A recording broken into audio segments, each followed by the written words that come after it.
ป้าโธ่น้ำบ้านนี้จะมากินข้าวเช้ามากินข้าวเช้าอยู่ให้อยู่หน้าเถียงหน้าน้อยเดี๋ยวนะเถียงหน้ากระเทียงดินนะ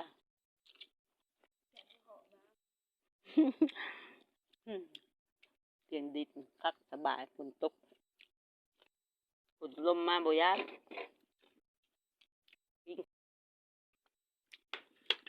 กินข้าวอยู่ให้อยู่หน้าได้เปิดน้ำเอ็นกับป้า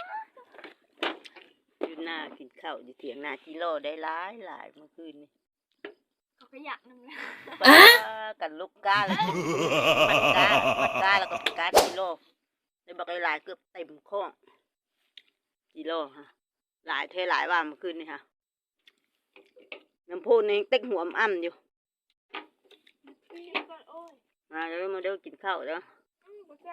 กินข้าวเช้าเราก็ลงดำหน้าเลยนอนหน้าเลยเหมือนเดินเถียงหน้าก็ได้ลูกสาวก็แล้วกินข้าวลูกสาวสองสาวเนี่ย